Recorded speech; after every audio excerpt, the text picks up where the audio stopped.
Hi guys, welcome to study couch. तो आज हम रीजनिंग के इस सेगमेंट में बात करेंगे कोडिंग डिकोडिंग के बारे में। ठीक है, इस टाइप के क्वेश्चंस कोडिंग डिकोडिंग से रिलेटेड जो पूछे जाते हैं उनको कैसे कम से कम टाइम में और इजीली कैसे सॉल्व करें, इन सब चीज़ों के बारे में पूरा हम बात करेंगे। ये इस टाइप के क्वेश्चंस जो हैं normally CGL, CHSL, NTPC, group D या फिर बैंकिंग सेक्टर के एग्जाम्स में पूछे जाते हैं। तो इन सब क्वेश्चंस को कैसे हम डील करें। Okay, so let's start.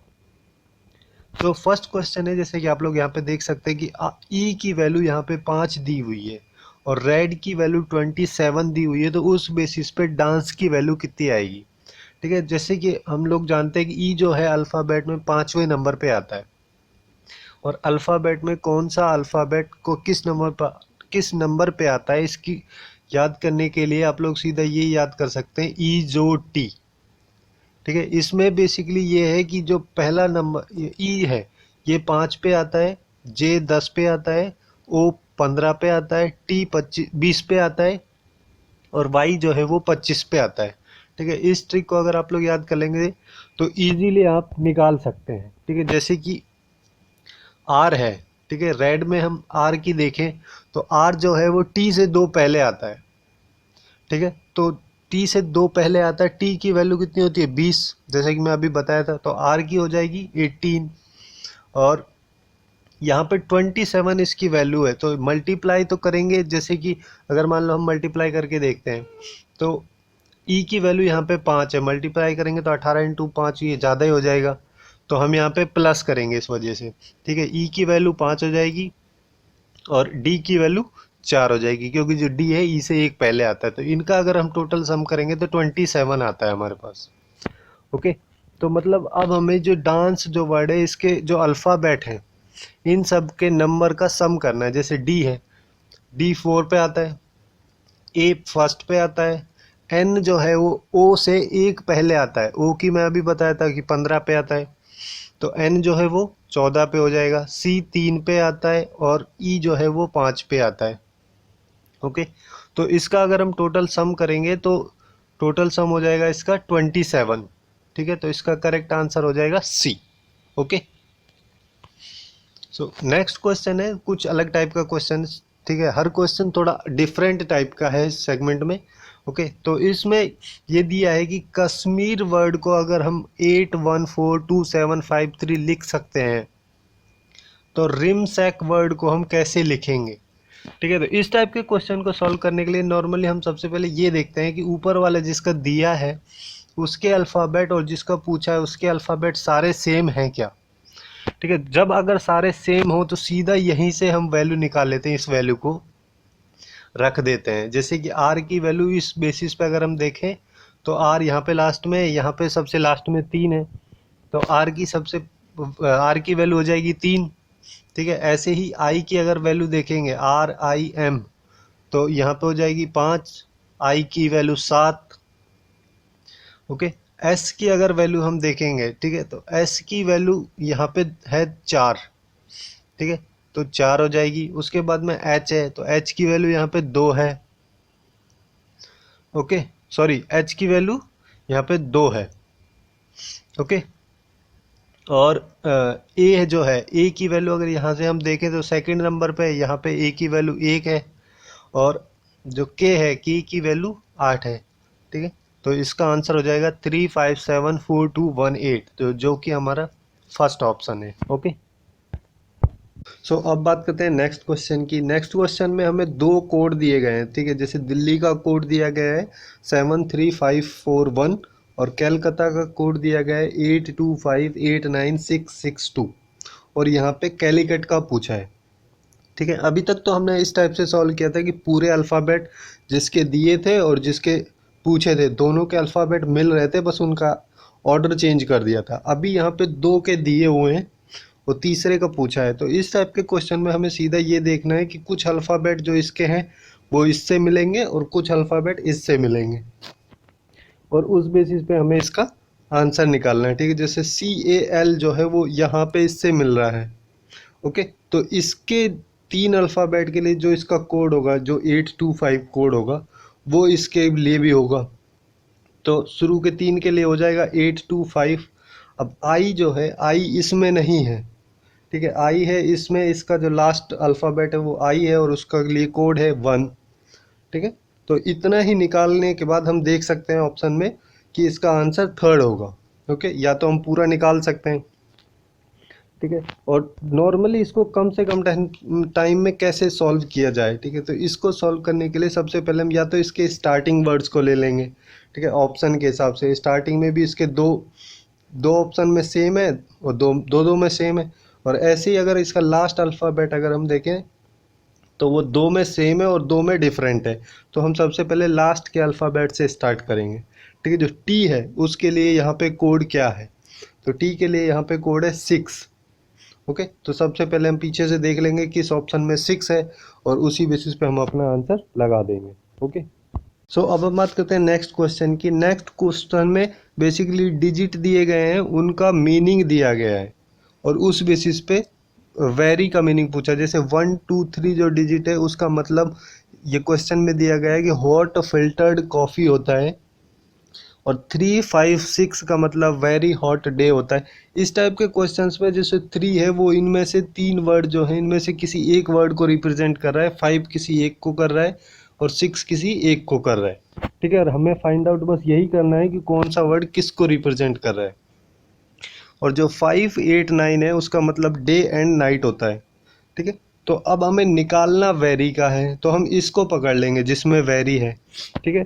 या तो नॉर्मली देख लेते हैं हम कि किस किस और में भी वेरी, जैसे मान लो 1 2 3 में भी अगर वेरी होता और इन दोनों में एक ही डिजिट कॉमन होता तो वो सीधा आंसर हो जाता, बट यहाँ पे वेरी किसी में भी नहीं है, ठीक है। तो इन तीनों नंबर्स में से जो भी नंबर कॉमन नहीं होगा इसमें भी और इसमें, जो कॉमन नहीं है उसको हम अलग लिख लेंगे, ठीक है। इन दोनों में कॉमन क्या नहीं है, 5 और 6, ठीक है। और इन दोनों में कॉमन क्या नहीं है, इन दोनों में कॉमन नहीं है 5, सॉरी कॉमन है 5, तो 5 को हम हटा देंगे तो हमारे पास आंसर आ जाएगा 6।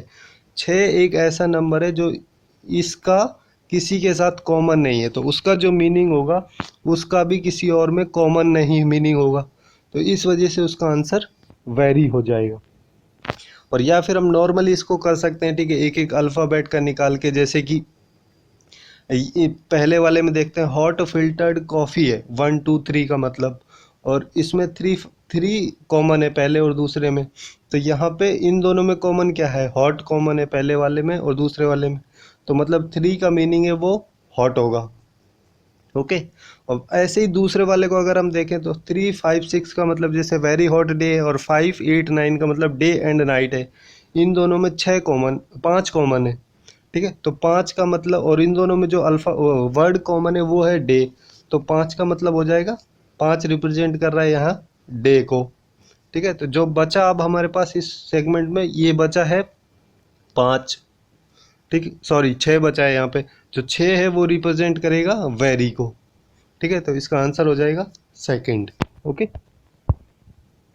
सो अब करते हैं हम नेक्स्ट क्वेश्चन की बात। इसमें कुछ अल्फ़ाबेट्स जैसे कि ऊपर दिए गए हैं और उनको रिप्रेजेंट किया गया है इन इन नंबर से, जैसे आर को 8 से, एस को 5 से, टी को 2 से, यू को 0 से, ऐसे रिप्रेजेंट किया गया है इन सबको। और बाद में पूछा है कि 408927 की वैल्यू क्या होगी।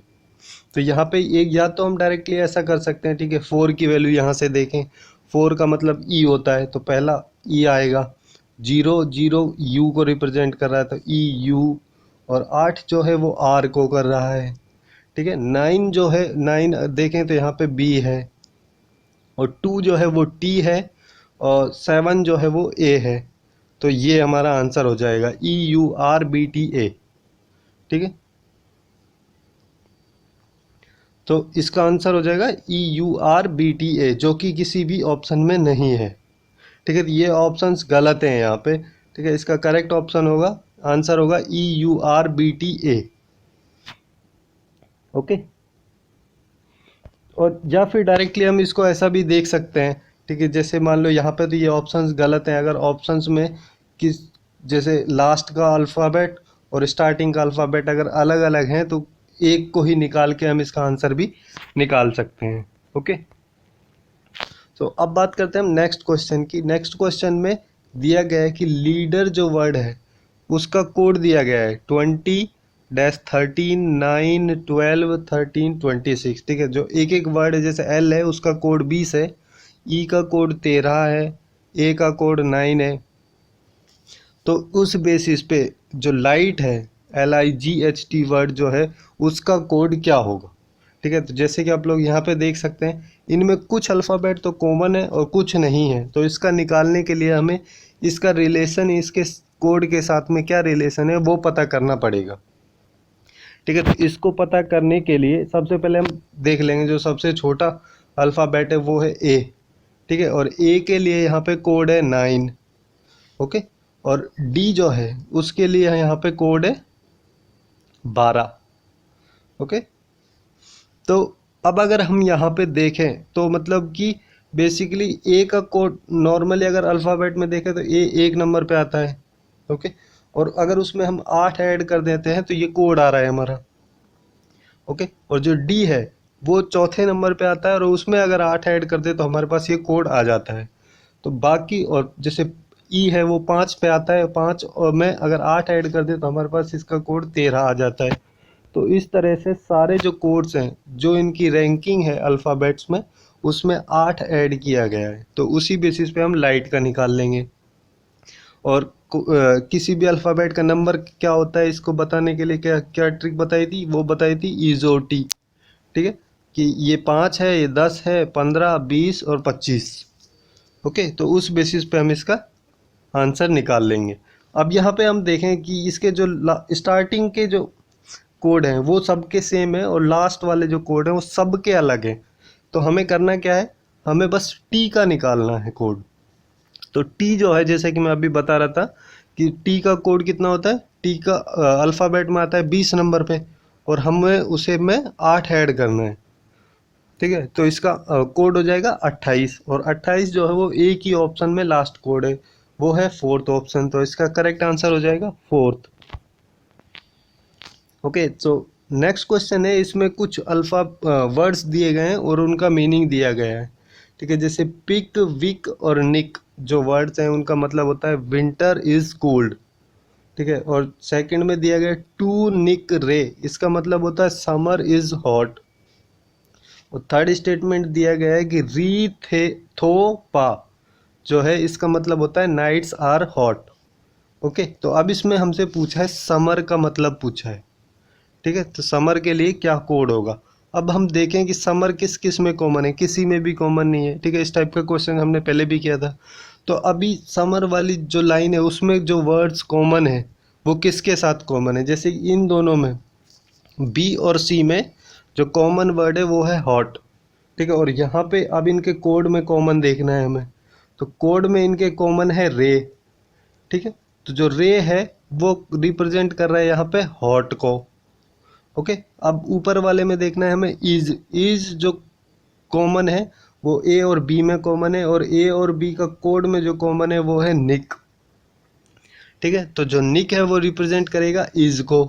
तो अब सेकंड वाले में बचा क्या, टो, है ना, टू बचा, ठीक है। तो टू जो रिप्रेजेंट कर रहा है वो करेगा समर को, ठीक है। तो इसका आंसर हो जाएगा TO, फर्स्ट ऑप्शन, ओके। अब नेक्स्ट क्वेश्चन की अगर हम बात करें तो नेक्स्ट क्वेश्चन में कुछ कलर्स का दिया गया है, ठीक है। इसमें बोला गया है कि जो एयर है उसको अगर हम ग्रीन बोलें, ठीक है, हवा को अगर हम हरा बोलें, और हरे को हम ब्लू बोलें, और ब्लू को हम स्काई बोलें, और स्काई को हम येलो बोलें, ठीक है। और येलो को अगर हम वाटर बोलें, और वाटर को हम पिंक बोलें, तो जो स्काई होगा वो क्या होगा, ठीक है। तो स्काई किसको बोला जा रहा है यहाँ पे, ठीक है। स्काई किसको बोल रहे हैं ये नहीं देखना है हमें, जैसे कि स्काई इज कॉल्ड येलो, ये इसका आंसर नहीं होगा, ठीक है। इसका आंसर होगा कि स्काई बोला किसको जाता है, स्काई बोला जा रहा है यहाँ पे ब्लू को, ठीक है। तो इसका आंसर होगा ब्लू, थर्ड ऑप्शन हो जाएगा, ओके। तो अब हम बात करते हैं नेक्स्ट क्वेश्चन की। इसमें कुछ वर्ड्स दिए, अल्फ़ाबेट दिए गए हैं, जैसे ERDISF, और इनका सीक्वेंस भी दिया गया है। ई को फर्स्ट बोला जा रहा है,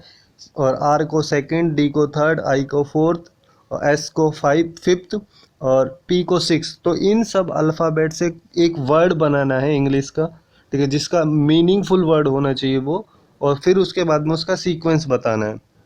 तो इन वर्ड्स के एक मीनिंगफुल वर्ड बनेगा इन अल्फ़ाबेट से, वो बनेगा स्पाइडर। ओके, जो स्पाइडर होगा, तो अब इस सीक्वेंस में हमें इसका आंसर ढूंढना है। ठीक है, एस सबसे पहले आएगा, तो सबसे पहले ऑप्शन में फिफ्थ आना चाहिए। ठीक है, उसके बाद पी आएगा, तो पी सिक्स्थ आना चाहिए उसके बाद में, और फिर आई आएगा, फिर फोर्थ आना चाहिए, फिर डी आएगा, तो डी के लिए थर्ड आना चाहिए, ई जो है उसके लिए फर्स्ट आना चाहिए, आर के लिए सेकंड। ठीक है, तो इस बेसिस पे इसका आंसर हो जाएगा फोर्थ। ओके, तो नेक्स्ट एंड लास्ट क्वेश्चन है इस सेगमेंट का कि इसमें दिया गया है कि जो साइकोलॉजी जो वर्ड है, अगर उसको हम BMKNQDJDF के अगर लिख दें, तो जियोग्राफी वर्ड को हम क्या लिखेंगे। ठीक है, तो इस टाइप के क्वेश्चंस को हम, मतलब इसके देखो, जैसे ज्योग्राफी जो वर्ड है उसके जो कुछ अल्फ़ाबेट है, जैसे आर जो है वो साइकोलॉजी में नहीं है, तो या तो हम इसको ऐसे कर लें, ठीक है, कि इसका जो रिलेशन है इसके साथ में निकाल लें। साइकोलॉजी के जो, जैसे पी का बी के साथ में क्या रिलेशन है, वही रिलेशन एस का एम के साथ में भी आएगा, बाकी सबका भी आएगा। और या फिर हम इसको ऐसे कर ले, टाइम बचाने के लिए मेनली हमको करना है, तो सीधा सीधा हम देखते हैं कि जो जो अल्फ़ाबेट मिल रहे हैं, ठीक है, उनका ही निकाल लेते हैं। जैसे PHY जो है वो साइकोलॉजी में मिल जाएगा। ठीक है, तो उनके लिए जो कोड दिया गया है उसको हम सीधा रख लेंगे। और यहाँ पे अगर हम ऑप्शन भी देखें तो उसके जो लास्ट 3 डिजिट है वो किसी में भी कॉमन नहीं है। ठीक है, तो इस बेसिस पे हम सीधा इसके PHY की वैल्यू निकाल लेंगे।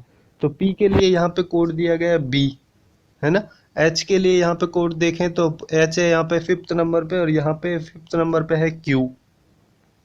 ओके, और वाई यहाँ पे जो है यहाँ पे भी लास्ट में है, और इसके लिए कोड है के। तो ज्योग्राफी का जो कोड आएगा उसके लास्ट में BQK आएगा। ठीक है, तो ऑप्शन से अगर हम इसको देखें तो इसका आंसर थर्ड हो जाएगा। ठीक है, तो यही थे कुछ इंपॉर्टेंट क्वेश्चन से रिलेटेड, कोडिंग एंड डिकोडिंग से रिलेटेड, और उसका क्या कंसेप्ट है, किस तरह से उसके क्वेश्चंस को कम से कम टाइम में हम सॉल्व कर सकते हैं। सो आज के लिए बस इतना ही। Hope you guys find it useful, and if you find it useful then do like, share and subscribe to Study Couch. Thanks for watching and have a good day.